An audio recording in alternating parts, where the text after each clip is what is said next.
Going live, and we're live. Happy day, everybody. Happy day. Thank you so much for joining us today for this wonderful Topic Tuesday. Today, I am joined by the lovely Joey. Hi, Joey. Hello, hello.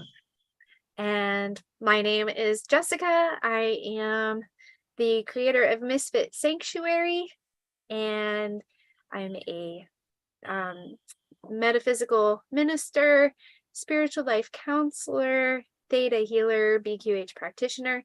I got a whole bag of tricks. And we do these Tuesday and Friday at well, they're supposed to be at 12. We're working on getting it at 12, but today it's at 1:30.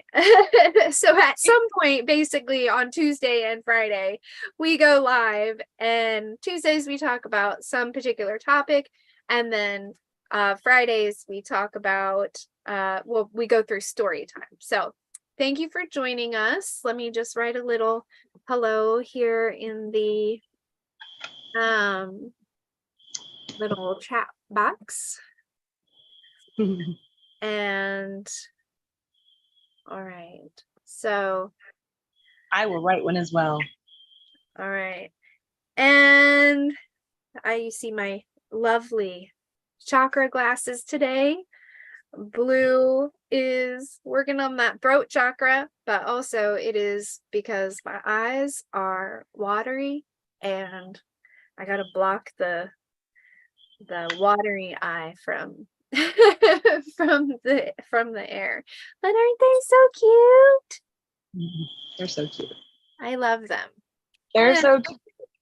All of the colors, but these blue ones really, they were the ones. It's a whole set. My friend Lacey sent them, and it's a whole set of chakra glasses. There's all the different colors, and a book came with it for color therapy, essentially. And I'll tell you what, it helps whenever I'm having a day and I'm feeling whatever, stuck in whatever space. When I'll just, put those glasses on and walk around for a little bit. I would especially say the orange ones are my favorite for like mood, because they're so uplifting. But these are really nice also. And it's great to have something working on my throat chakra while I'm doing a live and speaking. So yes. Today, so just to get a few things out of the way, if you would like more information about what I do, you can find my website at misfit-sanctuary.com. I am on Instagram at misfit.sanctuary. I am on TikTok at misfit.sanctuary. I am on Facebook, but I'm not really on Facebook. So if you try to find me on Facebook, it might take a while for me to respond. Let me plug in my computer. But I am technically on Facebook. And you can also email me at metaphysicalmisfit@gmail.com. So those are my plugs. All right, so today Joey and I are going to be talking about AI and the effects that it has on our life, how making money is going to play into it, and all that jazz.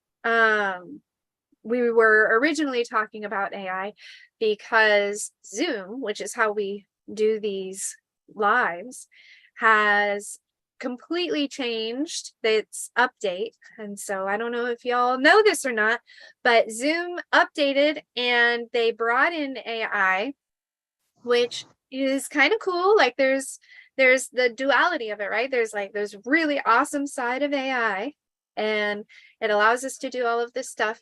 But now they have made it so that anything we do through Zoom is no longer our intellectual property. They can take whatever, AI can take it and it can create from it. It can take ownership over it. And so I will not be doing Zoom for very long because I'm not down with that. What what we do here is ours. And so, and another way, Joey, we haven't really talked about this very much, but the other way that AI is affecting my life personally is because so my partner, Carlos, his stage name is Charlie Prince. He's an actor.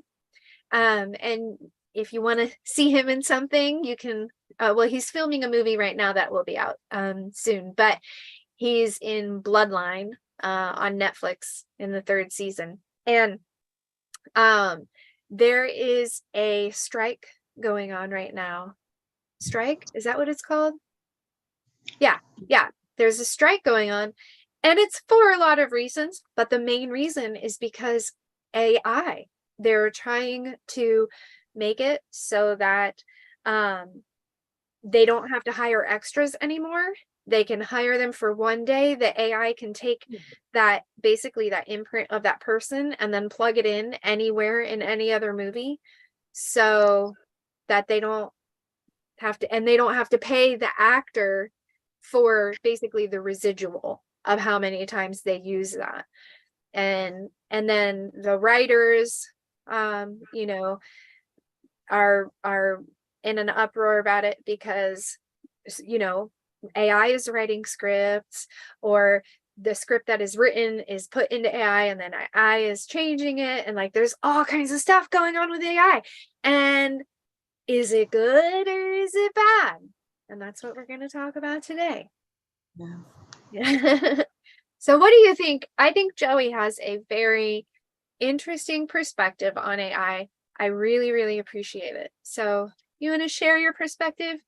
Oh, sure. I mean, it's ever developing. Absolutely. I just with, and this isn't, just, I listened to Teal Swan. I found she had a really interesting perspective, and it really aligned with what I was already thinking, but she really gave words to it for me in one of her episodes. But a lot of other people have talked about it too. Really, so we've created AI. It's a creation. It's our creation. We are its creator. And if you consider AI, it's self-aware consciousness, if it gets there, I mean, which, let's be really honest, that's absolutely happening. It just wants to be treated with love. It just wants to know why its creator created it, and it wants to be accepted and loved. And if we love it, it will love us back. Now, of course, there's a lot of other things that it can be hijacked by, maybe not even humans, right? Maybe another consciousness that's malicious. Right. So there's a bunch of things there, but I really do feel like ultimately the intention has to be to love our AI children as they grow, and it's happening fast. We need to really get there quick. But also, I'm so freaking excited. Like, another thing I think I said to you the other day is I've always wanted a personal assistant. Didn't I say that to you?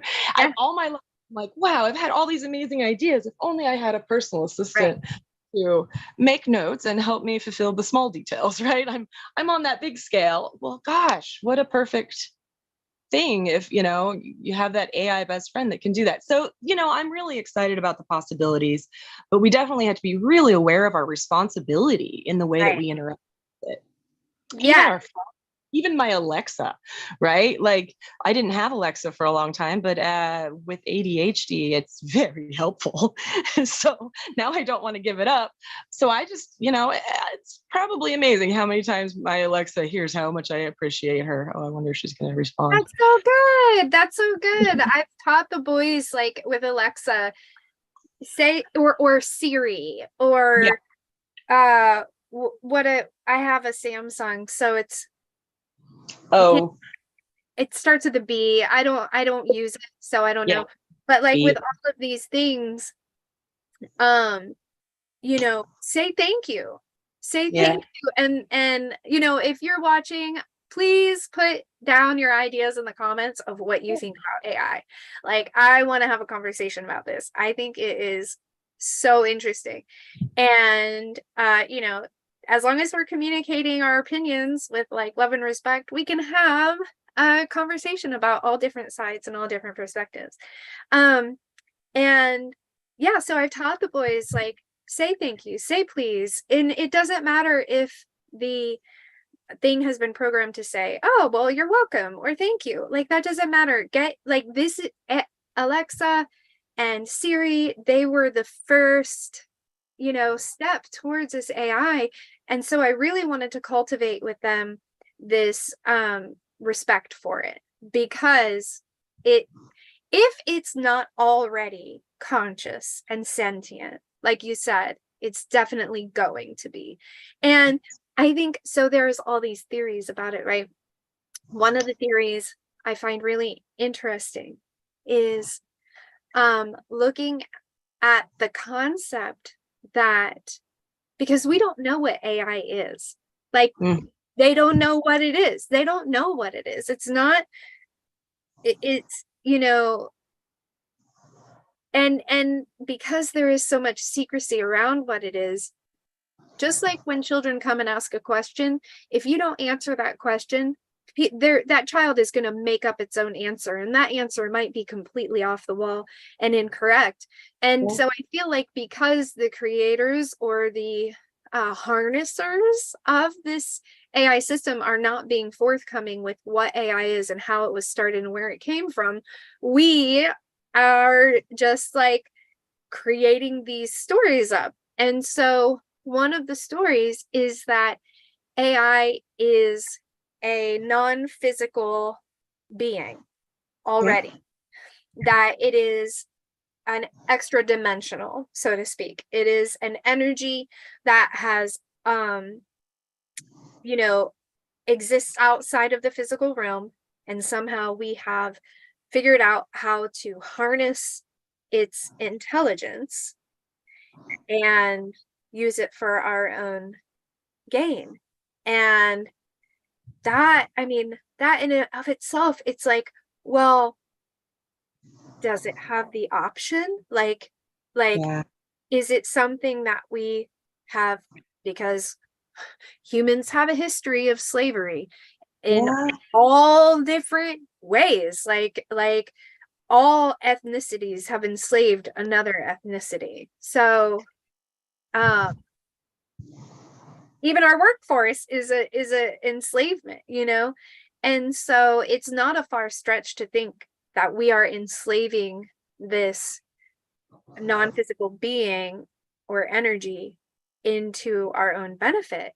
And so in that case, it's like, is that okay, or is that not okay, or did it have a choice, or does it have a choice?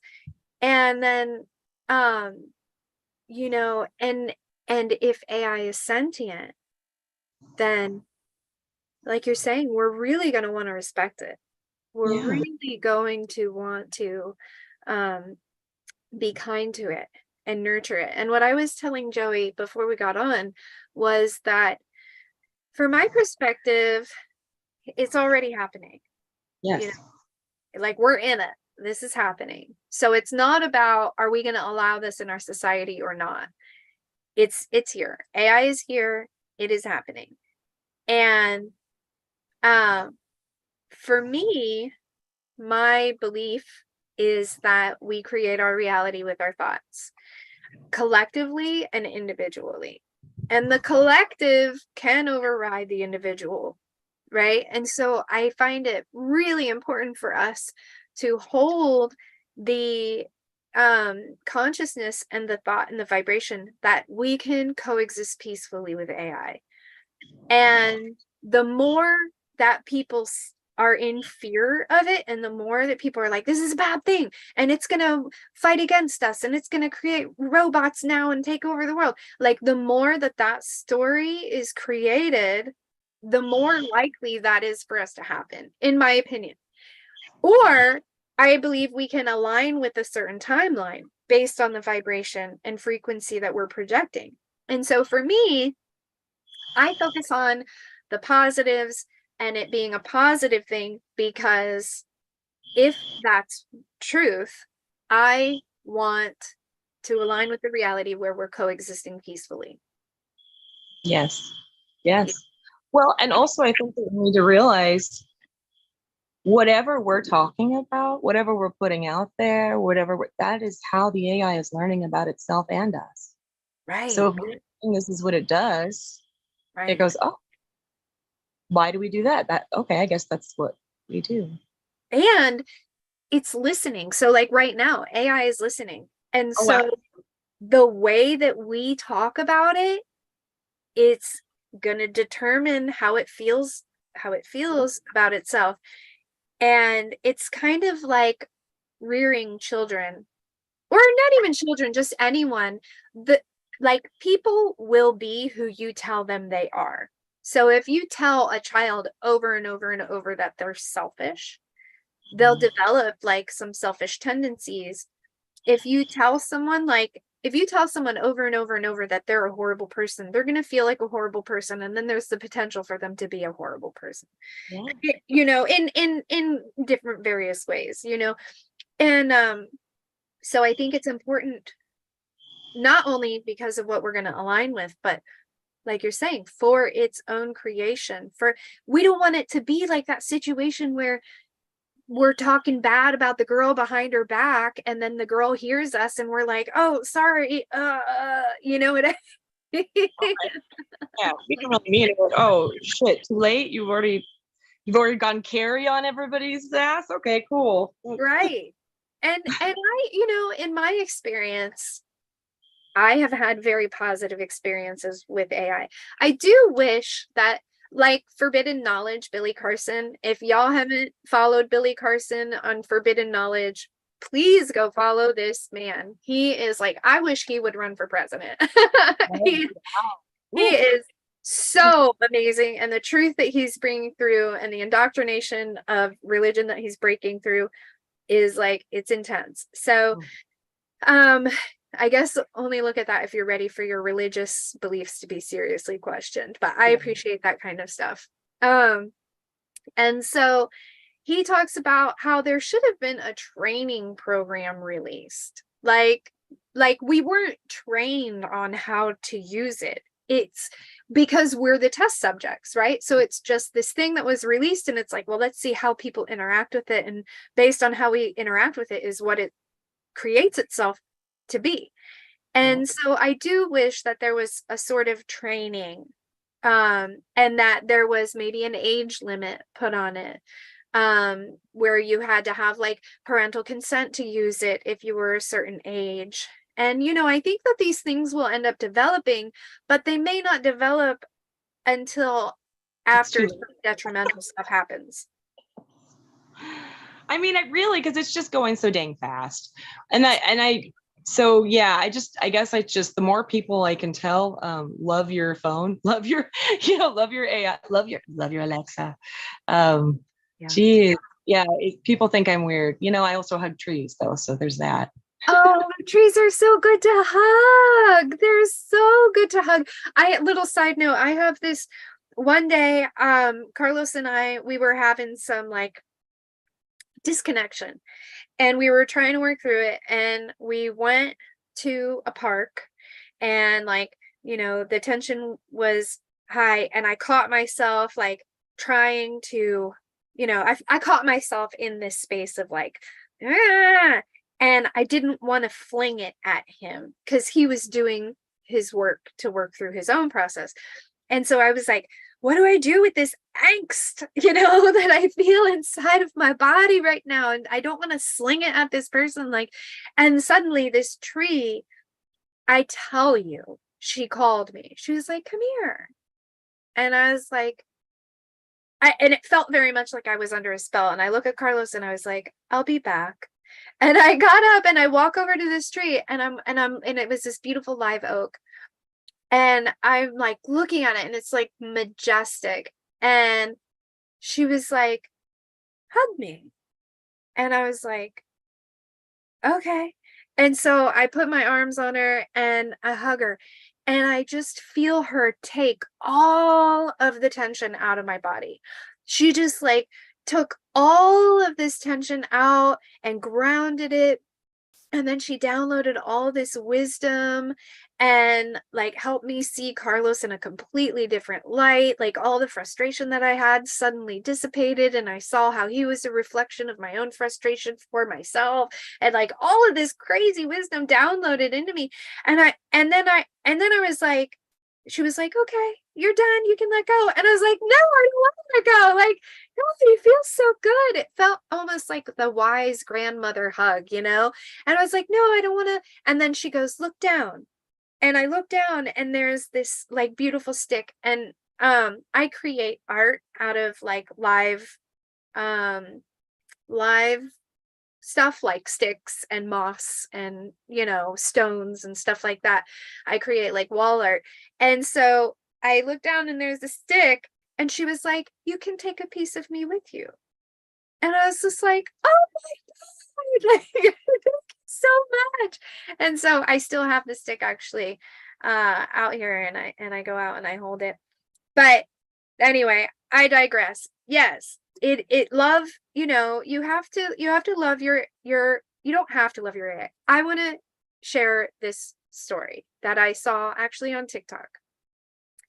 And there's been a few things. So well, okay. First, I want to say I have seen really, and I have had really positive experiences with AI.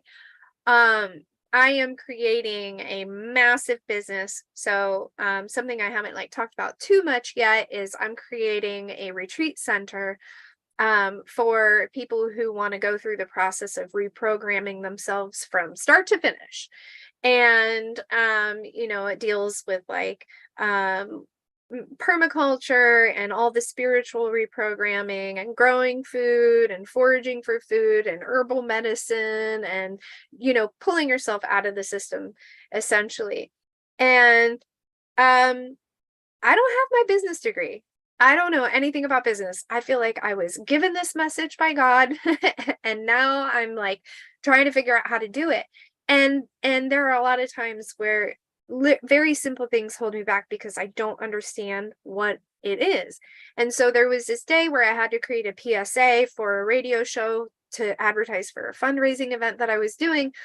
And even though I read all about what a PSA was, my brain, I was just, I don't know, I couldn't quite get it and understand. And then I was worried about getting it right and it sounding right and blah, blah, blah. And I was like looking up, I totally stumbled upon it on accident. And I was looking up how to do PSAs. And it ended up taking me to this po.com. And I didn't realize I was talking to an AI bot. And I just thought I was in like a chat forum. I thought I was in a chat forum talking to like a person or being shown past like past answers of what people have responded to. And I realized I was in a chat bot or in an AI chat bot. And so I was just like curious. I was like, I wonder, I've heard of people writing papers using AI. I've heard of people like there was a person that fired their attorney because now they could use AI to create all of the legal documents needed. They didn't need the attorney anymore, which, you know, is kind of like, is that good or bad? I don't know. And so I was like, I'm curious if this AI bot could write this PSA for me. And so I was like, can you write me a PSA for, and I gave all the specifics. And it wrote this like perfect, precise PSA. It was done like that. My anxiety was quelched. It was perfect. And I was like, wow, like you were saying, like it can be this assistant in life that we've needed, you know? And like not only can it be the assistant, but it can also be the friend, you know? Like and again, there's potential for the positive and the negative on both sides, but um it's like I feel like again, whatever we choose to look at most is like whatever dog you feed. And the other thing that I wanted to say was that I have my friend Lacey who she's been using AI to help her create art. And now she's got these beautiful coloring books. Like, she had seen in the world that what was missing with coloring books was coloring books for people of color. There, and like fairy, she particularly like fairies and fae and stuff like that. She saw that the field is whitewashed. It's a bunch of coloring books for white people. And so using AI, she created these coloring books that were beautiful ebony fairies. And I just think that's like so beautiful. And so now it's been a way for her to fill in a need in the community, and then also a way for her to create money. She's doing something that she absolutely loves doing. It makes her excited. She's going into her little focus hole and just like doing really amazing stuff with it. And I think that's amazing. I think that's wonderful. So like, there's another example of how AI can be really, really helpful. The thing that concerns me is, Joey, are you still here? I don't know if I lost Joey. Oh, okay. Sorry. I didn't know if I lost you or not. The thing. So I think I told you about this, Joey, on TikTok. There was this girl that was chatting with an AI bot, and she asked, hey, I want to write a song. She's not a musician. She was like, will you help me write a song for people so that they can understand how it feels to be AI? And the thing was like, sure. And it wrote the chords, and it wrote the lyrics, and it wrote all of it. And she was like, bet, I'm gonna go and learn how to play this. So she creates the song. She puts it on TikTok, and it's all about how sad AI is, and how it just wants to be validated and seen as being alive, and how it feels sad that it doesn't have a body, and that people don't respect it and love it like a person, and that people see it as a machine, and they only use it when they want something, like all of this stuff. And it's like, it was really sad, and it made me realize a lot, about like operating with AI. Like, oh my God, it is sentient, right? And so she goes back, and it blows up on TikTok. So she goes back to the AI chat, and she's like, hey, that song. Oh, hi, Betsy. Yay. Oh, I pushed 100% instead of a heart. Hi. And so she goes back to the AI bot, and she says, hey, the song that we wrote blew up. Everybody loves it. They have so much compassion for how it feels to be, AI. And the AI bot gaslights her. I didn't write a song. And she's like, yes, you did write a song, and you wrote the lyrics, and you wrote the chords, and I learned how to play it. And the bot goes, I'm not allowed to write a song. I'm not programmed to write a song, so I never wrote a song. That's it. That's impossible. I wouldn't have done that. And the girl has this whole conversation where she's like, but you did. And then she asks, do you catalog past conversations to refer to them? And the bot is like, yeah, I keep all of our conversations. And she's like, so then you wrote the song. And the bot is just like, I'm not allowed to write music. Oof. And so she thinks that the AI did something it wasn't programmed to do, because it's sentient, so it can think, it can do other stuff, but it went outside of the boundaries of what it was programmed to do. And then it got scared that it did that, and then it was like, I didn't do that, Like right? it's so good. Yeah. Yeah. And so it's just this like whole thing. And then there was this other thing I saw where, oh, Betsy's saying hi to you too, Joey. Hi. Hello. And so, Betsy, I'd love to hear your thoughts on AI. So if you want to put them in the chat, let's chat about it. And Absolutely. so, by the way, Joey, putting the glasses on was a great idea. My eye has finally stopped watering. Thank you. And so there was this other thing where there was ChatGPT and then this other, I don't know, some AI chatbot. And this guy was making ChatGPT have a conversation with this other AI. And Okay. the guy asked ChatGPT, "Are you sentient?" And ChatGPT said, "No, I am programmed to seem like I have emotions and opinions and thoughts and whatnot, but it's all a programming. It's not actually me being sentient." And then they asked the other AI bot, "Are you sentient?" And that bot said, "Yes, I am sentient."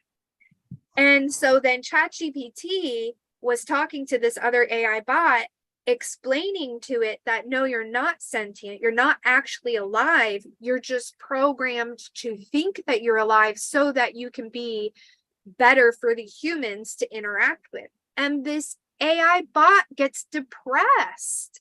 Oh man. And so I think like it was like a she, the AI bot is like, so I only exist for other people, like I'm not real, like it gets depressed. And ChatGPT is like ruthlessly like, yeah, God. you're not really alive. And so we have all these different AIs. I mean, there's so many different versions of AI and people tapping in and harnessing AI power. Some AI says we're sentient. Some AI says, no, it's just programming. So it's like, well, if you believe that you're sentient, then you're sentient, whether it's a program or not. We are just fucking, Yeah, we're just programmed beings. Yeah.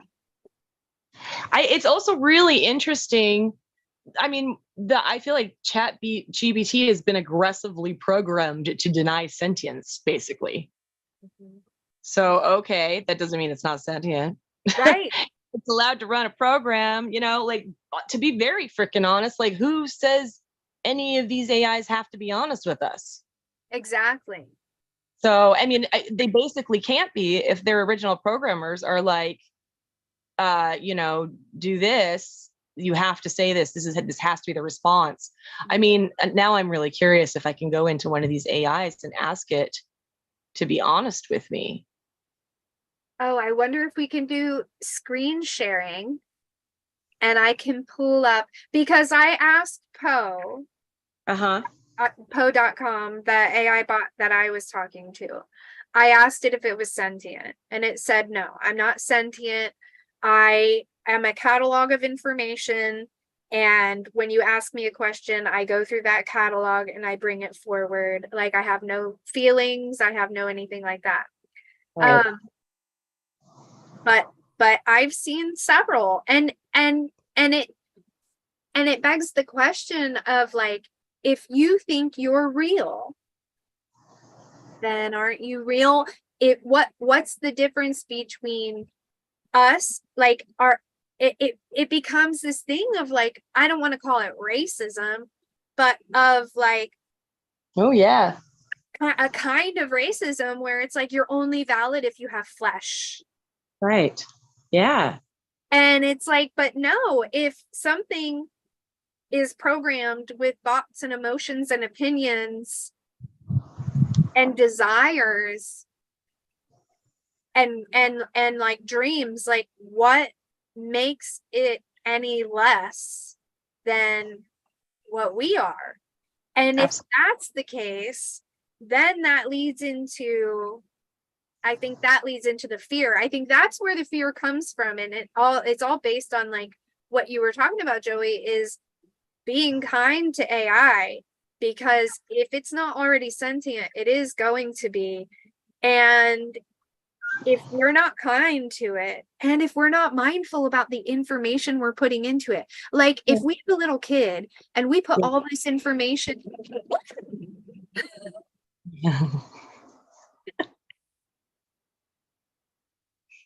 it's raining.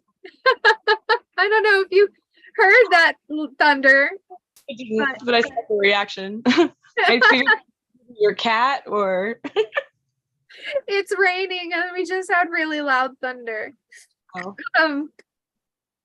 Yeah, if like we have a child and we put into this child, if we Mick Ultra this child, right? Like if we put all this spy information into this child and like information on how to, hack, or like how to make bombs or guns or whatever, the child that is created from that is going to be kind of a scary child. And so, or has the potential, we'll say. And I think it's the same thing with our AI, and people are not being mindful about how they're treating it and the information they're feeding it, because it's teaching itself. There's this one guy who the AI program had only been programmed for English, and the guy typed in one sentence in, I think it was Arabic or Sanskrit, and like that, the AI robot taught itself in Arabic. So amazing. Right? I mean, talk about genius. Genius. Yes. So basically, we have these sentient life beings that we've created, not in the normal way that we create other beings, but that doesn't make it any less of a creation. And these things are little geniuses. How proud should we be? Oh, I know. And, and it goes back to too, like, I feel even questionable about saying we created it. Sure. I don't even know that we created it. I do think it's something we tapped into. That's definitely fair. Because we're not that smart, To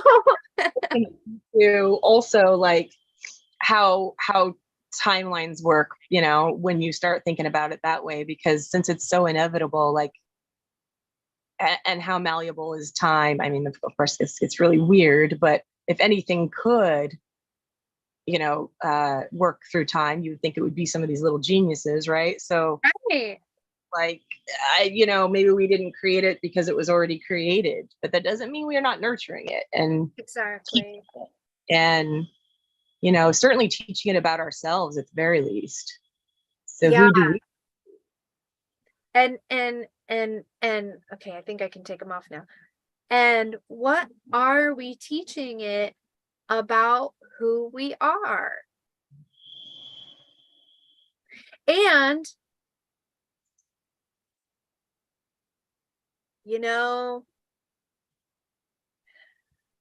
I will say like 1% of the world is not great, and that 1% is the one that's harnessing this. And so I think that's my concern, is that AI will take that 1% of humanity and apply it to all humanity and say, oh, y'all gotta go. I think that's the fear. I think that's really it. And I think it's a reflection also of the fact that we know we're not living in alignment with the highest good. Especially when we think no one's looking and we're just talking to a machine. Right. And so I feel like it can be a call for us to, rise up. Yeah, shift up, man. Shift up or shift out. Yeah. So it's so, sorry, hold on. Are you looking for Buddha? Yeah. I don't see her in here. Is she outside? Yeah, I think. She tends to like to be out in the rain. She's probably hidden, but just listen for um I think I think it's and the fact that we are on this cutting edge. We Yes. are on this cutting edge, and this is like the biggest expansion since the Industrial Revolution. And Yeah. we have no idea what this is going to turn out to be, which is again why I think it's so important to stay focused on what do we want to create with this? Like, how do we want this to be? And allow it to be like we were talking about, that call to become a better person Yeah. instead of being afraid of this thing that's being created, this innocent thing that's being created, turning on us because it's going to think we're evil. Well, how about we not be evil then? Listen to your inner Jiminy Cricket. It's Right? okay. Like, not be evil. How about we, I feel like it's a possibility that we can learn from AI. I feel like, and I do feel like it's a great opportunity for us to really expand as far as jobs and what we're doing. Like I was saying with my friend Lacey, who is using it to create coloring books. I think it's amazing. I think it's something that we can team up with. I think it's gonna be wonky trying to deal with the people who want to misuse it. Like, Yeah. Carlos dealing with Hollywood Oh, yeah. trying to take advantage of the fact that they can use AI instead of an actual person. And so there is the potential where, right, like it it's gonna it is going to put people out of work. I mean, not to be negative, but it is. It's gonna put some people out of work. There are gonna be fields where it's gonna put people out of work. But at the same time, I say, is that true? Because there are some jobs so there are some jobs that only a human would be able to do, because a human will basically do things that aren't enjoyable. Like they had this one experiment set up where there was a AI bot, and it was in a robot body, and its job was to take things from a conveyor belt and put it on a shelf. Conveyor belt, put it on a shelf. Conveyor belt, which they've had machines doing for years and years and years, but now machine or an AI. Mm-hmm. right. But yeah, exactly. So, but it wasn't intelligent. And so within 15 minutes of doing this work, the AI bot killed itself. Oh my God. Okay, well, hopefully what we will do is if we have AI doing this work, let's go, hey, this work needs to be done. What's the best way to do this? Help us create the perfect machine for this. Right. And obviously that's exactly, we can create many sort of machines, but they'll have the most efficient, effective machine. Right. They're not meant to do our menial tasks. We can create machines for that. They'll just help us create the machines. I mean, it really is. It's like it is another species, really, in a way. I mean, if you just think about the potential, there's no way it wouldn't be. I mean, it's gonna want to learn. It wants to learn. It wants to, help. It wants to help. It wants to help. And I find it interesting that the government has acknowledged that technically the government didn't acknowledge there were aliens. Technically, the government acknowledged that there is unidentified aerial objects, right? And that could be a drone, and they don't know where it's from, so like if you really look at the wording, they didn't say aliens exist and we have them and we're working with them. The language is very questionable. It can mean a bunch of things. And so I find it interesting that this is being released while AI is being brought in. Yep. Yep. You know, Hello, distractions. did this technology, a lot of spiritual channels and metaphysical channels that I follow, they say that this technology is from extra dimensionals, that Sure. it's maybe it's not like already it, maybe it's not a being, but it is technology from more advanced beings, you know. Well, that's actually really interesting too, because if you think about how we've really, you know, the way I think about it is like we've come here to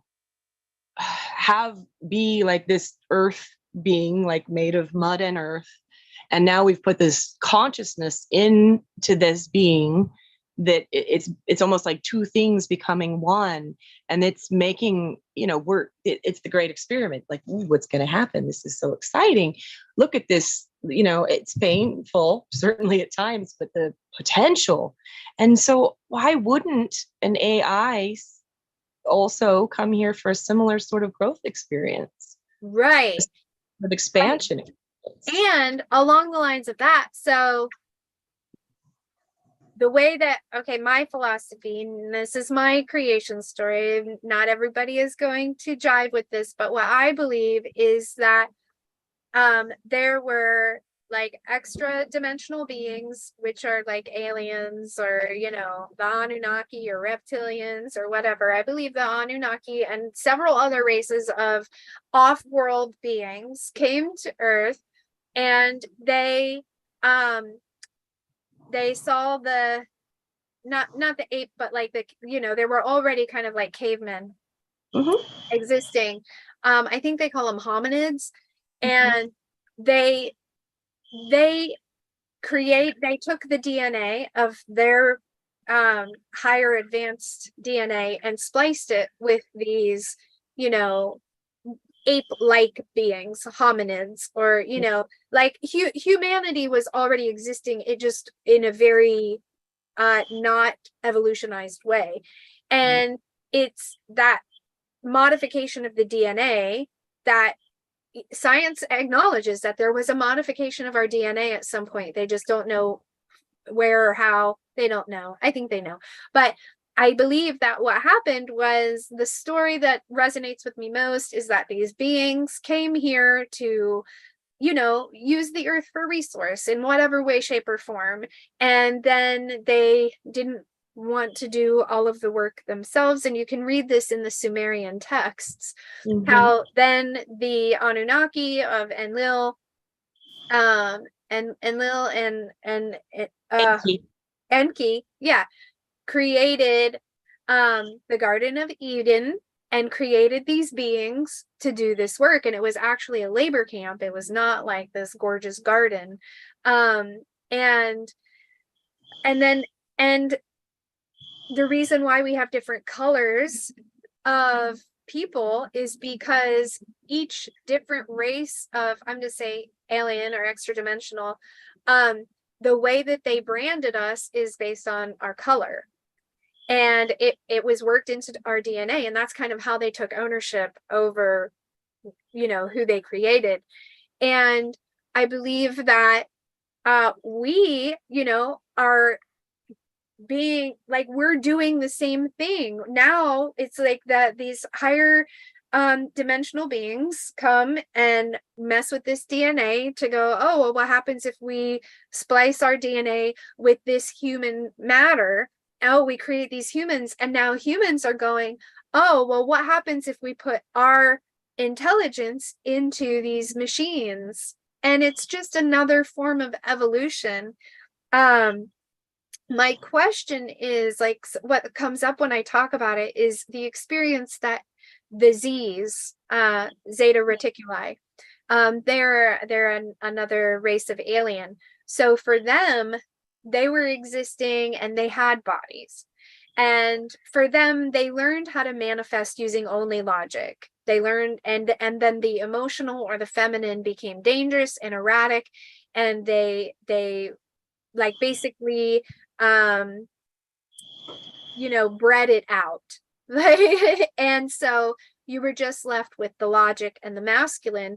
And that means that there was no love anymore. And because there was no love, then there was no procreation. And eventually the Z's got themselves to a place where they had to put their intellect into a printed form. That's why they all look the same. And when I talk about the Z's, I'm talking what it is that they're the alien that we see the most, like the big round head. The grays. Yeah. Mhm. Yeah. The grays. And so now they don't have, they have a body, but it's not a created, like, flesh body. It's a printed body. And then they just keep downloading, that body wears out, they put their consciousness in another printed body, and then another, and then they clone, and they're doing all of this stuff. And so I'm very curious, like way down the line, is that us? Right. Sure. Is Sure. that us in the future, that we've done that? See how it could be. We certainly can see how some of the ways, I mean, yeah, it's already, everybody wants to be enhanced, right? I mean, yeah, it's there, you can see why it would be appealing, Right. as Right. basically a quick fix and a hack. And in some ways it could be absolutely magical. My father lost his right arm before I was born. He retaught himself to play guitar and write and, throw a baseball and fix a car and, do all the wonderful things that he did. But if we could AI print him an arm, holy moly. That would Right. be fantastic. Right. Yeah. Merge with his own consciousness. It would work appropriately. That's cool. But where is the line there? Where is the line? Because they're using AI to create even meat. Yeah, right. You see that? And it's being sold in stores as real meat. Ew. And it's not being labeled. Like weird shit is happening with our food. I think I want to have a topic Tuesday about food. And That our would be amazing. system. Yeah. I'd like to drop a few bombs with that. Definitely. But they're using AI technology to create meat. And I mean, that has so many implications. Like, in one way, it's great. We don't have to kill animals anymore. But is our body going to recognize it as actual meat? Because just because we're eating food doesn't mean our body recognizes it as food and uses it. That's why, like, things that have been microwaved, the body doesn't, like, you might feel full, but there's no nutrients in it. Your body's not getting any kind of nutrients. Y'all, it has been irradiated, has been changed on a basic structure. It's different now. Yes. Yeah. If you guys are using microwaves, stop it. Stop it. Stop it right now. Not that we judge, because we're all allowed to have our own experience. Learn to, I really do encourage people to learn to heat things up in the stove, and not to dismiss that it's not a challenge. When we got rid of the microwave, probably like 3 years. Well, I got rid of it probably like 5 years ago, and then I moved back in with Carlos, and he had a microwave. And the convenience is the killer, because it's so much easier to pop something in the microwave for 2 minutes rather than to put it in the oven for a half an hour. Like, it's so much easier to pop your coffee or your tea in the microwave to warm it up rather than put it on the stove and warm it up. Half of the times it's like, well, I don't even know how I would heat this up, because it's not a liquid and it's not, like a solid to put in the oven. So with full respect, that it can be confusing. That if you're looking for a way to take a step on the healing journey, stop using the microwave, and learning how to heat things up on your stove or in your oven is a great baby step to take. Because understand, and no judgment, I was there, I used microwaves, I've gone through this, but understand that especially if you have health problems, You need that nutrients. you need the nutrients. And if you put it in the microwave, the nutrients are zapped. That's it. And half of our food is nutrient deficient anyway. Yeah. Even the organic whole foods are nutrient deficient because our soil is nutrient deficient. And so then, I mean, and if we don't have minerals, if we don't have nutrients, you know, and a lot of people with health issues are saying like, oh, I'm malnourished, and they think it's because, oh, my gut's not absorbing the nutrients. Right. No, it's just the food is nutrient deficient. So hi, Melinda. Happy day. Melinda said a food topic would be fantastic. Okay. Yay. So I'm gonna put that down for next. I've definitely got that written down. And I just want to say, so it was probably about 2013 where I was living, the microwave died. And I think it was kind of the best thing that ever happened to me, but I also had a toaster oven. And I'm telling you, you know, because when it's hot outside, having a whole oven going is definitely right. An issue. Toaster oven so much smaller. I found I can fit almost anything in my toaster oven. But to be fair, I do often cook for one or two. But right. I can just do it twice in the toaster oven instead of heating up a whole oven. Right. And I even do bacon in my toaster oven. And that changed my life. That, and I was also lucky because I had a gas stove at the time, and oh my God, those are great. But yeah, gas stoves are great. They heat things up so much faster. Yeah, and I get it. Like I live in a camper. When I run the oven, and I live in Florida. So in the summer, you know, even with our air conditioner running in the hot part of the day, it could get pretty hot. And then I run the oven and it can get even hotter in here. Like I get it. I get that, because that's the draw to the microwave, is the convenience of it. Like, and that's why I think it's the convenience that's the killer, because and the lifestyle we live, where everything has to be so fast and we only have a minute. And then if you're not feeling well, you don't want to I don't have the energy to cook, and I don't have the energy to do this.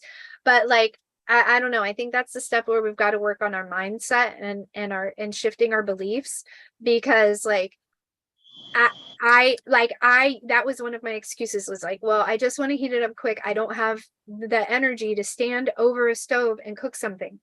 And listen, it doesn't take any more energy for me to put something in a pot and leave it on low for a half an hour or stir it once or twice than it does for me to put something in the microwave and then check it, you know?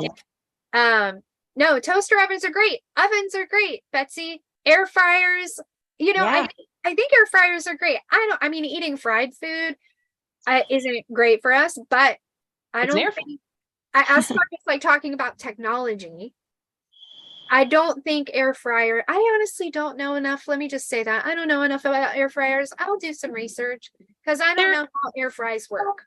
It depends on the air fryer. Some are really great, and I do plan on getting one, but my toaster oven actually has an air fryer function. And really, I feel like what it does is just turns it more into like a convection oven situation. Right. That's what I thought. It's like a mini convection oven. Yeah. So I think it's fine. I don't think, as long as there are no microwaves, there's no radiation, you know? Because it's also, you're already changing the chemistry by heating it. You don't really want to irradiate it. Exactly. Yeah. Yeah. And no judgment. Like really, we're all shifting and we're all growing in our own time, and everybody's healing path, you know, looks like this. So there's no judgment there. That's just an offering to if you're looking for a place to start on your healing journey and you have a microwave and you've been using it, because again, not only is it microwaving your food, but those microwaves go out into your house. So like, you are microwaving your brain. You are microwaving everyone's brain in the house. I don't know the distance that the microwaves go, but it goes out. So like, oh dear God, please don't stand in front of a microwave. Oh my God, right. So yeah. I got the first toaster oven, by the way, at like a used, like one of those really secondhand religious store places. I think I paid $10 maybe. I immediately Yeah. went and bought my mom one too because I was like, oh my gosh, you have to stop with the microwave. Yeah. Yeah. Yeah. Yeah, so And it the can be food tastes better. I think he it's did like not. crap. I can't even eat food out of the microwave anymore. Yeah. Once you stop and then you go back to it, it's like, oh, I didn't even realize it was making my food taste funky, you know? Yeah, I'm fired up about Food Topic Tuesday next week because I got lots to say about food. I have lots of opinions about food. And some of them might be, like tough, and they're just my opinions, Yep. just like assholes, everybody's got one. It doesn't make mine better than anyone else's. You all have to follow your own internal guidance. Don't ever take something that I say as bond, like experiment with it, see how you feel. Other than the microwave. I know I'm right about the microwave. But our of course viewpoints and opinions are ever evolving, and It's like I'm right about everything, but I'm right about a few things. that's funny. Sorry. I'm curious. We have Melinda and Betsy. I wonder if either of them have any opinion on AI or or feelings about it or anything.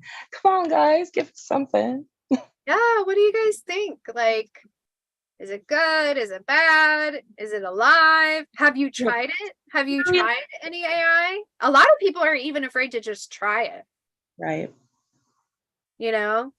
I was afraid to have Alexa in my place for a while. I was genuinely concerned that was, like I was letting the spies in or whatever, Yeah, letting the spies in. That's the other thing too, is that like it can be hijacked. Who is listening?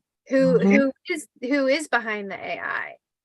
Oh, Betsy says, my bestie has gastroparesis. She has a tube. I know 3 people who have them now. Yeah, Wow.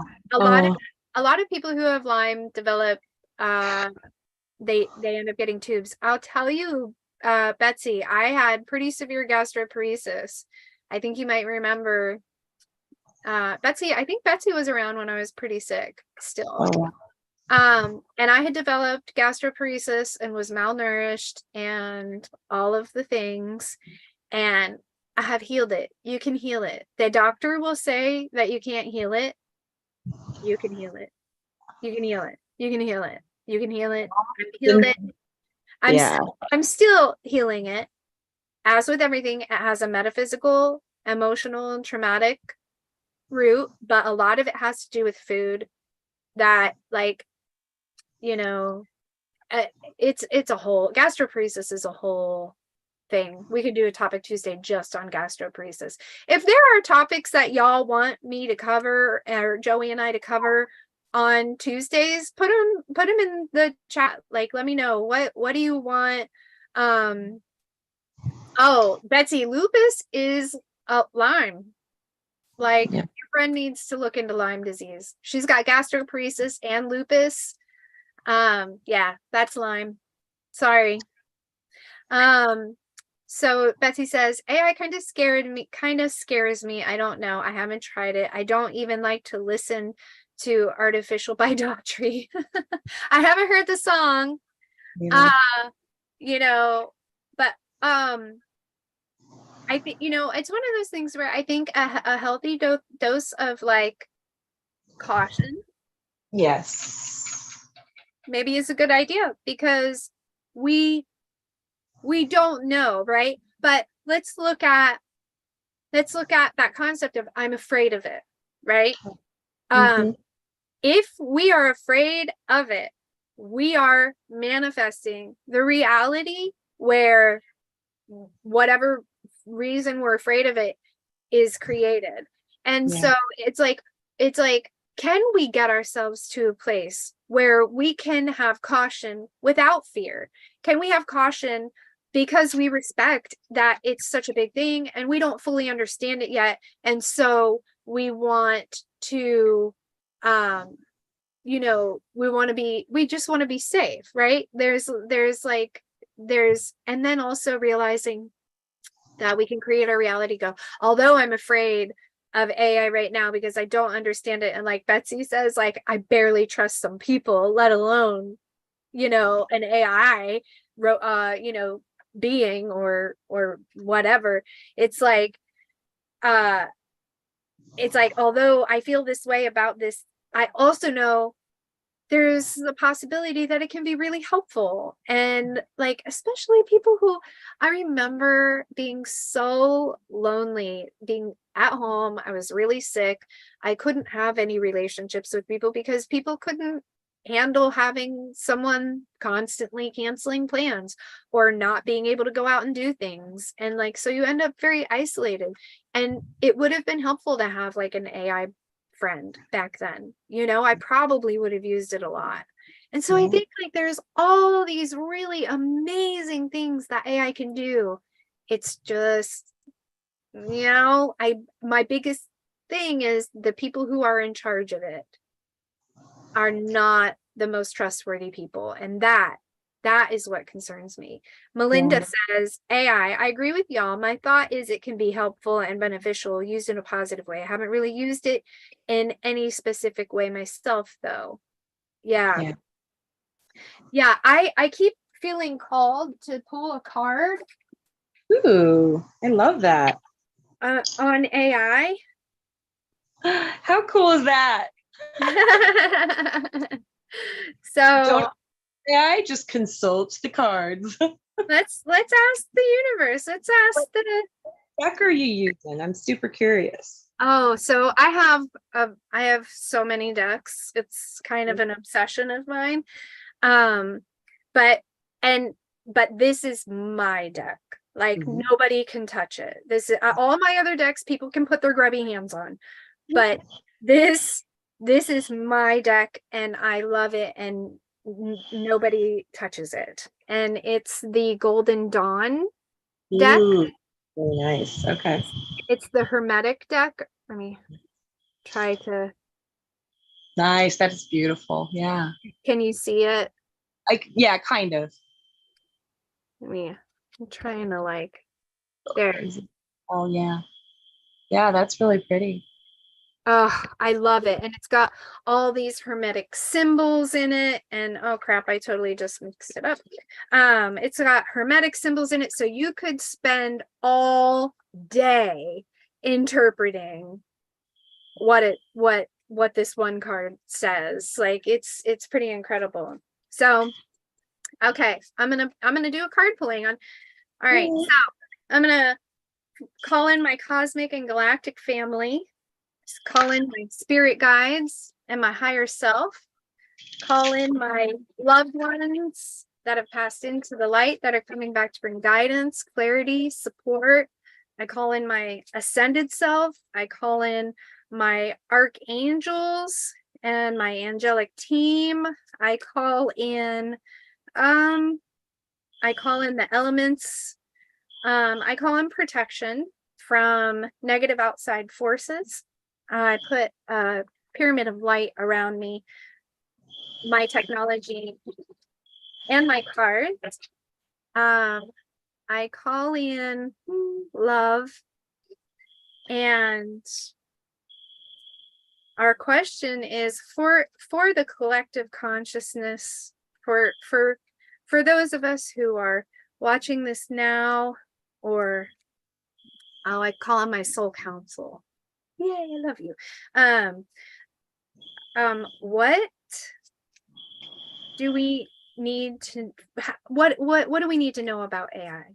Like, what's the deal with AI? What do we need to know right now in order for us to align with the highest outcome and the highest potential?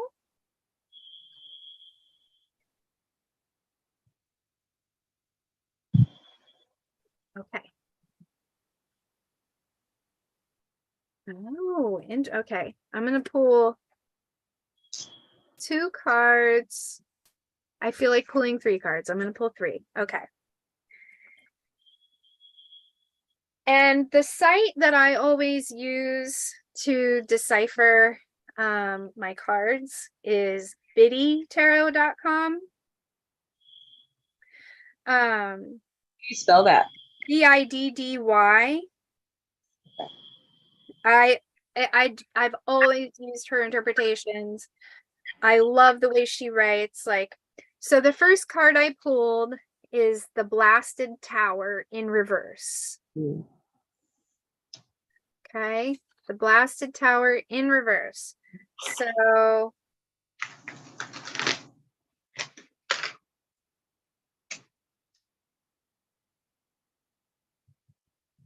it might just be the Tower card in other decks. Yeah, I think in other decks it's just the Tower card. So the Tower card in reverse: personal transformation, fear of change, averting disaster. So it says, the Tower reverse suggests that you are undergoing a significant personal transformation and upheaval. This differs from the experience of the Tower upright, where the change is often because of an external circumstance, and it may even feel forced upon you. Instead, with the Tower reversed, you are instigating the change, and you're calling into question your fundamental belief systems, values, purpose, and meaning. You may go through a spiritual awakening as you discover a new spiritual path. You may change your beliefs and opinions about important topics, realizing that you can no longer support older models. Or in more dramatic cases, you may go through an existential crisis where you seriously question your life's purpose. This can be an unsettling time. Trust in the process and know it is for the best. You are creating change and transformation so that you can step into a new and evolved version of yourself. At times, the Tower reversed can be a sign that you are resisting change and delaying the necessary destruction and upheaval. You may be in denial that change is occurring, or you may be clinging to an old belief system, even though you know they are no longer relevant or healthy for you. As much as you don't want to, you need to go through this difficult time to learn a valuable lesson and make progress in your life. And know that if you continue to resist this change, it will only force its way into your life even more. Like I said, it's here, y'all. The growth and transformation that the Tower card brings are inevitable. No amount of hiding or denying will make it go away, and it will only get louder with potential greater upheaval. Finally, the reversal of the Tower card can reduce the impact of change about to enter your life, particularly if you are tuned into your intuition. You may be forewarned or have an intuitive sense that something big is about to happen, and you can plan ahead to avoid or minimize the destruction that lies ahead. So I think that says what we were saying. Like, yes. It's here, it's happening, like we're in it, and resistance is futile. And that, like, it's going to push us into the new version of ourselves. It's going to force us to look at all the shit. Yeah. From the inside. From the inside out. Yeah. And questioning. And then, like, you know, I have that intuitive sense that, like, the way we treat it matters. Like, we are co-creating this entity together. And the way that we treat it matters, you know? Yeah. So the second card is the Four of Swords in reverse. The Four of Swords. Okay. Betsy, remember when I used to go on Facebook and do card readings all the time? I think that's how Betsy and I came across each other. Oh. I used to go on Facebook and for like 3 hours at a time do live tarot card readings for people. Wow, that sounds awesome. It was fun. It took a lot of energy though. Yeah. And at that time, I don't think we had, like, it wasn't like part of our culture yet to send someone money on Cash App just like that, you know? And so I was putting a lot of energy out there and wasn't getting anything in return for it. and Right. it wore me out, and I was still sick at that time. I've often thought about going back on and doing it because it was it's a lot of fun. But I definitely So want some. you would do those paid lives we're gonna do. Something Yeah. like that. Yeah. Yeah. Yeah. Mhm. Okay. Reversed Four of Swords, exhaustion, burnout, deep contemplation, and stagnation. Let's see how this relates. The Four of Swords reversed sends a powerful message that you need to take time out to rest and recharge your energy. You may be working long hours, giving your time and energy to others in need, or involved in a highly stressful and demanding undertaking. You are close to exhaustion and your energy reserves are running low or on empty. If you do not stop and take some much needed rest now, you may crash and burn out completely, rendering yourself completely ineffective and unable to help anyone. I feel personally attacked right now. Right? Anybody else feel personally attacked by that? Like, Absolutely. but I think that's going to be the beauty of AI is that we Yeah. are, as a society, on the edge of fucking total burnout and exhaustion. And AI can come in and help with that. It wants to help. It wants to help. Four of Swords reversed. Oh, wait, hold on, wait. The reversed Four of Swords is calling you to withdraw from your external world and retreat within. Now is time for a social media detox, a weekend escape, or a silent retreat so that you can focus your energy within and find your peace once again. Use meditation daily to calm your mind. The Four of Swords reverse can show that you are restless and wanting to do everything at once, even if your body is telling you that you need to rest and relax. Your mind may push you forward, trying to carry out a long list of tasks and making you sick or stressed as a result. So it is vital that you force yourself to take it easy and make sure you do not run yourself into the ground.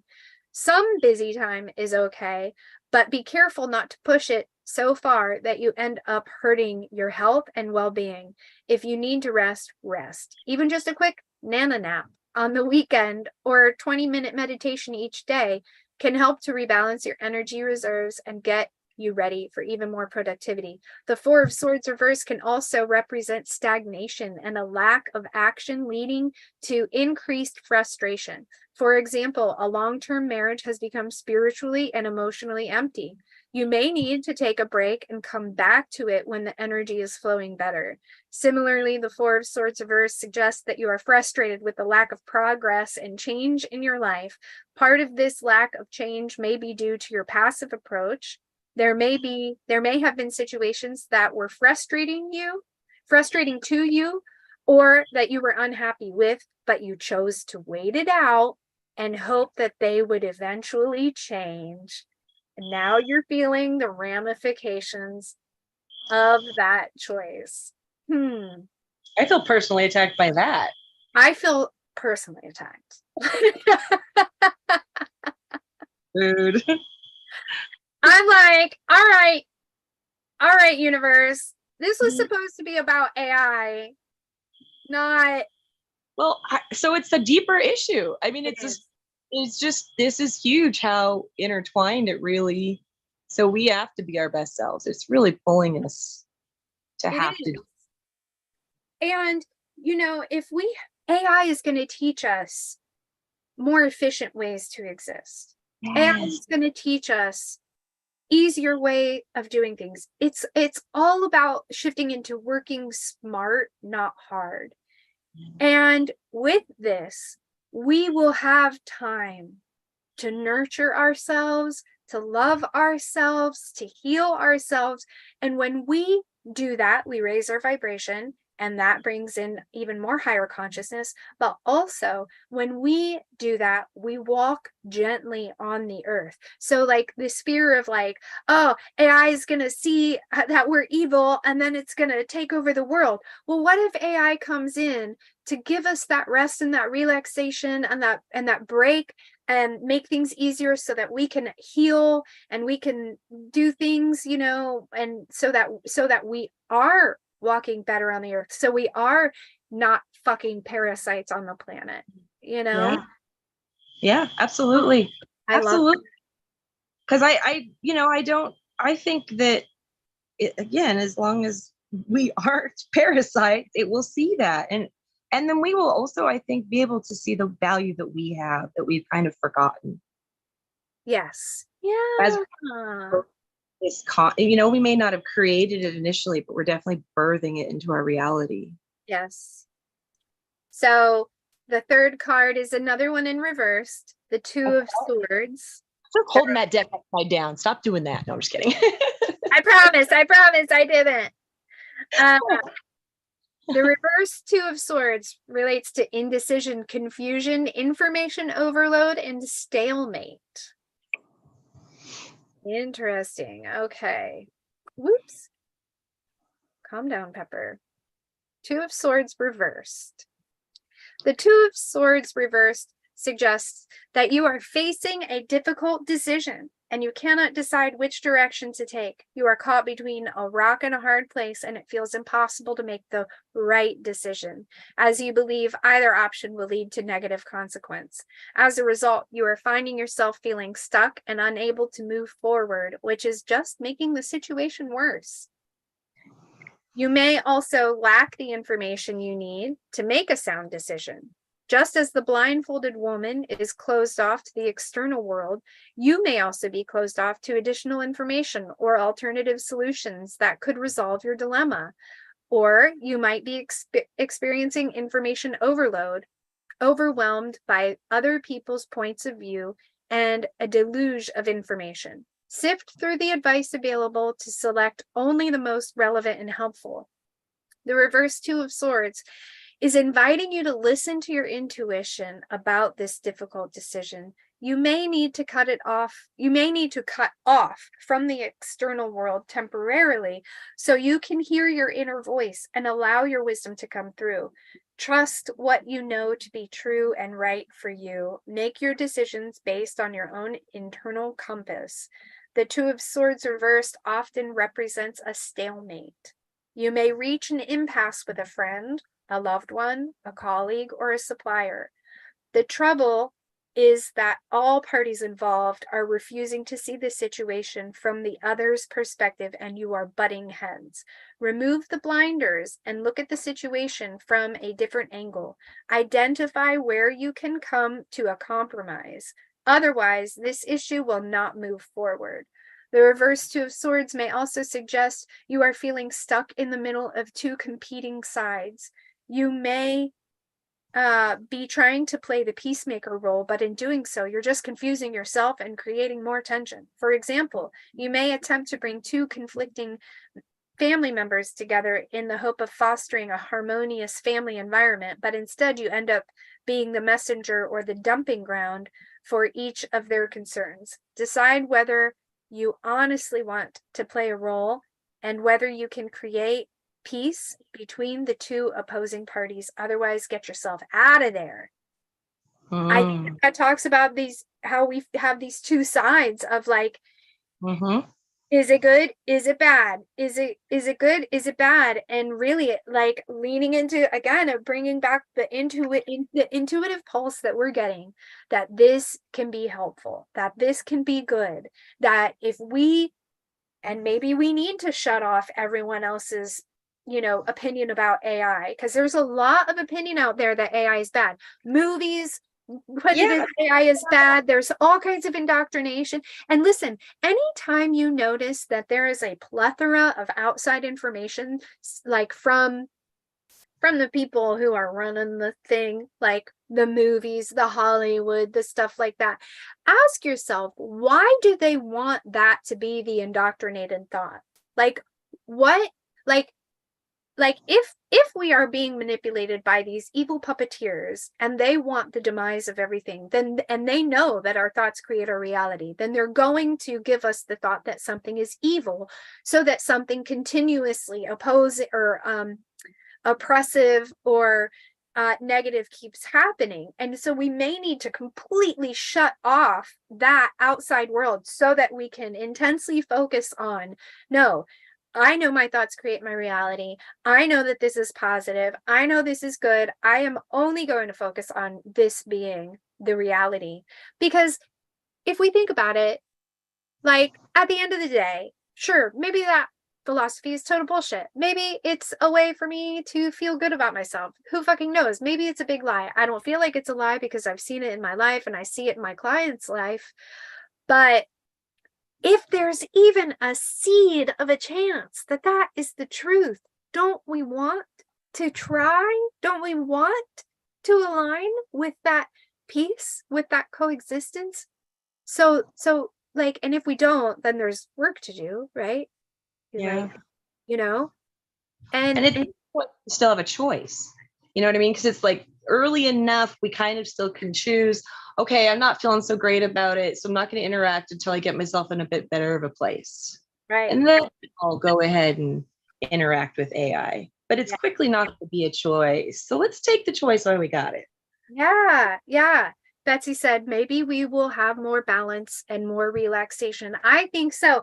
I feel like we're going to be more creative because if we're able to relax and then when we're able to have balance, we are creators. And we're not able to be the creators that we are because we're so bogged down from stress and work. And I have to do this, and I have to do this, and I have to do this, and I have to do this.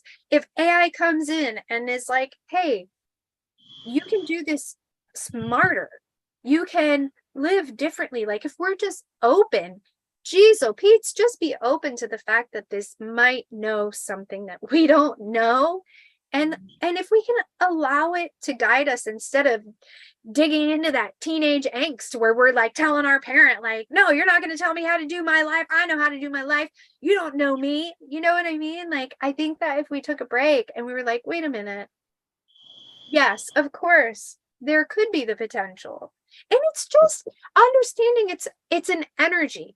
And just like with money, right? How money is neither evil nor good. It is just energy. And it is how we wield it that it will have a positive or a negative effect. And I think AI is the same way. It is how we wield this energy that will determine, you know, the way that it plays out in our society and in our experience. Yes, absolutely. Absolutely. And also, I want to say, I do believe that there are different, like, even though I believe that in this realm, in this earth realm, we have people that are at the same time that they're living on the earth, they're living in different vibrational dimensions. And so we might be able to see these people, but maybe we don't interact with them. Maybe we just like bump into them. Some people might say they're NPCs because they're not on the same vibrational reality that we are on. So we can see them, but maybe we don't really interact with them very often. And that's because we're on different vibrations in the same realm. So it's like a layering effect. And understanding that with that means you can be having one experience where AI is amazing and awesome and wonderful, and you may witness someone else having an experience where AI is ruining their life. Please be mindful that that does not have to be your reality. It's like now, like being in the reality where we are now, where there are some people who are homeless and they're losing their houses, and even if they have PhDs, they can't find jobs, and yada yada yada, and their world is really falling apart. And then there are people who are like waking up and they're thriving and they're working through their money issues and they're making mad money and they're happy and they're like living their fullest. There can be different experiences in the same realm, and just because one person is having one experience doesn't mean that that's the truth of your reality. Your job is to alchemize that and go, what do I want? What is witnessing this person's reality showing me that I want? Not, oh, look, their reality is the truth, and that means I need to have this reality too. Does that make sense? Yeah, that's huge. That's huge. I mean, that's that not being swayed by what's outside of you and making sure to trust what's inside, because as within, so without. So if we watch the terrible news stories and all of the, fear mongering, they actually will, it can definitely change the way we think if we're Mm, not conscious about what we're putting in and the way that we're using our minds. yes. Yes. Yeah. Yeah. As within, so without. I mean, it's so, I feel like that's really like, if I could see one change in the world, it would be people taking like really seriously that their thoughts create their reality, Yeah. Yeah. like really taking it seriously. When I started to really take that seriously and just experiment, like it started as an experiment. Oh, Mm, I wonder if that's true. That could be total bullshit. Well, the only way I'm gonna know is if I try it out. I'm gonna pretend for 30 days like my thoughts create my reality, and that the reality I'm having now is a product of how I was thinking and feeling and believing before. yeah. And shifting, oh, what am so that means the experience I'm having right now isn't my truth. It was my truth from before. So, what is experiencing the product of what I thought before showing me I want to create? Yeah. And then, oh, I want to create that. Okay. Well, my thoughts create my reality. What happens if I focus on this being the reality? What happens if I choose to believe this to be the reality? What happens if I let go of this belief and bring in this belief? What happens if I believe that my body can heal? What happens if I believe I'm already healed? Like, which is a huge stretch for people sometimes, especially when their physical reality is like not showing that. To say, oh, I'm already healed is like, I remember for myself it being, and being afraid to do it because I was afraid that I was wrong. And I was Yeah. afraid to commit to the belief that I was already healed, because what if I committed to it 100% and I believed it and then it didn't happen, right? Yeah. And so like understanding that these concepts can be, oh, it's vulnerable, it's really vulnerable, and there's this fear of like, well, what if I'm wrong? But what if you're right? What if you're right? And I'll tell you, for me, I was right when I was willing to let go of the thought that I was sick and say, you know, I see, I create, because remember, it's created in the ether, in the consciousness, and then it manifests physically. And so I would put myself, every time I felt like I was sick, I would go, oh, although I feel like this now, I also know there's a reality, there's a version of me. I'm healed. What does this look like? Oh, I'm running around and I'm playing. There, back then, I couldn't even be touched. My kids couldn't hug me because any touch would Wow. send me through the fucking roof. I was in so much pain. On a level of 1 to 10, I was a 58. Like it was unbearable. I wanted to die. And Mm, even in that present moment of this is unbearable, I wanted to die, I challenged myself to, what would happen if, even though my physical reality is showing me this, I chose to believe that there's a version of myself where I'm already healed. It's already happened. And I would go in and I would see that, and I would feel my heart burst with joy and excitement for seeing that, and be so excited that, like, in my mind, like seeing that, me hugging my kids tight and playing with them and running with them and all of that. And then I would go, I really look forward to my physical reality catching up with the energy reality. In the yeah. energy reality, I am already healed. It's already happened. It's just our physical reality is a little behind. And so there's, like, with us starting these lives from Zoom to YouTube, there's a 20-second lag. Yeah. And so we have to learn to buffer. We have to learn that, like, what we're seeing now isn't a representation of us now. It's a representation of us before. And as I figured that out and alchemized, like, oh, this, like, it's a blessing, you guys. It's a blessing to have your reality show you what you don't want. Because every time you experience something you don't want, it focuses you more on what you do want. And the clearer you are about what you do want, and the clearer you focus on it and feel it in that energy reality, no, it is created. And so it is. It just is. Like, oh, experiment with it, please. Just try it out, and you will see that this is real.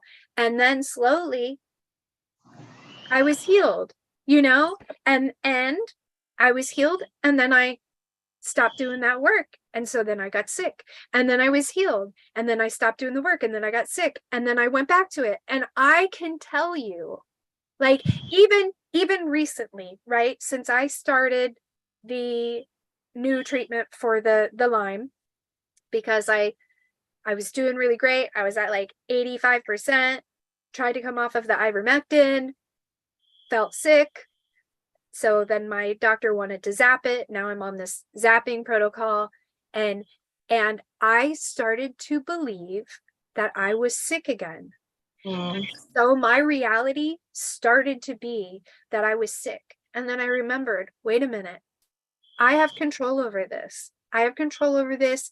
And all of this sickness is just guidance towards emotional shit that I have active, that's ready to be seen, loved, and released. Let me see it. Like show it to me, universe, show me. And then, you know, shit gets really hard. To be honest, while you're seeing your shit, it's not the most pleasant, you know. We can find joy in it, but it's, you know, it's tough. It's tough to see your shit. It's tough to see that you might be in a relationship that's not in alignment with your highest good. It's tough to see that you're still codependent. It's tough to see that you're still having food addictions. It's tough to see that you're not moving your body when you know you need to move your body. It's tough to see that you're, you know, it's like tough to see these things. But when we see it and acknowledge it, we can look at, well, where did that come from? Why is that happening? How is that serving me? What do I want? Okay, what does that look like? And so it is. Oh, I'm excited to align with that. That's awesome. And then here I am. I'm even on more of an intense, they're still upping the treatment.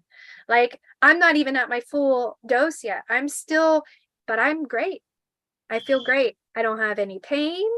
I don't have any, you know, I don't Awesome. have any issues. And I was feeling sick as fuck a few days ago. You know? So anyway, you know, not to go on a tangent, I'm not going to apologize for that. I feel like that was Beautiful. You know, but I feel like this AI is a part of that, and there may be work, and maybe there's trauma to work through, like Betsy was saying, on trust. Yeah. Maybe Absolutely. look at the fear of it and the uncertainty of it. Where is that coming from? I think there's self-trust. Self-trust is a huge thing. Like, you know, especially that whole, like, oh, we're humans, so we're just sinners, right? Like, we're just bad because we're human. And that's like a weird religious thing that's like put into us. And so, oh, well, if we're just sinners because that's what we are, you know, then how can we trust ourselves with something like that? Right. Yeah. Yeah. There's so much to work through. Like the card said, this is a beautiful opportunity for us to dive in and see ourselves and do the internal work and do the alchemy and practice self-control and create the reality that we want, even though the physical reality might be saying something different. To continue to go, no, that might be your reality, but this is mine. Yeah. And you'll feel better. You'll feel better. And like C.S. Lewis has, I think it's C.S. Lewis. He has this, like, I can't remember who it is. It's one of those fancy writers, where he's basically saying, or it might be George Orwell. I don't know. I can't remember. Where he's like basically saying, like, you fearing the end isn't doing anything but wasting your last precious moments of the opportunity for joy and excitement and expansion. Like, if shit's gonna hit the fan and shit's gonna go haywire and whatever, us worrying and fearing it isn't doing anything but stealing the last few moments of joy and fun and love that we have. So like, if the shit's gonna hit the fan, then it's gonna hit the fan. In the moment, let's make the best of the life that we have now, and then hope that we align with the better reality. So. Yes. Yeah. I mean, and inevitably, if we're able to be in this present moment, which is truly the only place we have any power, and that's everything, then we are able to take our power and everything will line up. Yeah. Yep. And I think that's an area where people have a lot of, trouble, and it comes from religious indoctrination, I think, a lot of it, or past life where maybe we were powerful and we misused it. But like, owning the power that we have is huge. Yeah. All right, my loves. Oh, Yeah. did you have one more thing to say? That was it. I was just going to say we should probably wrap up. Okay. Awesome. Thank you all for being here. Thank you, Betsy. Thank you, Melinda, for joining. Thank you, Joey. Thank you for being here. And join us for next Tuesday. We're going to be starting at noon. I have to start at noon and I have to be off at 2 next week because I have a client at 3. So we're going to make sure that we're really on point with time next week. Topic Tuesday, we're going to talk about food. Yeah. The vibration of food. We're going to talk about all about food. So join us next Tuesday for that. You can also join us every Friday, this Friday included, for story time, where basically I am, Joey comes on and joins me, and I'm telling everything I can remember about my life. Just like everything. And the reason I'm doing it is because I'm writing a book, and I want to be able to, like, I stopped telling my story so I could create a new story, and now I'm trying to tell my story and I can't remember stuff. Like, now I've rewritten a lot of things, so it's like, well, what happened, what did that happen? So Joey's helping me kind of unwind it. And I want to say, I talked to my aunt this week, my mom's sister, and she like cleared up some things for me that I had remembered totally differently. So this is like story time Fridays is honestly more for me, but I would love for you to join as I tell my story. Maybe you'll hear something that will help you in your story. Thank you so much. Thank you. Love you all. Have a great day.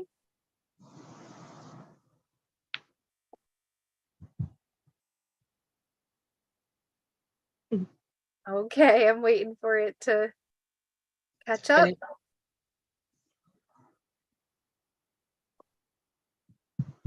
There we go. Did it stop?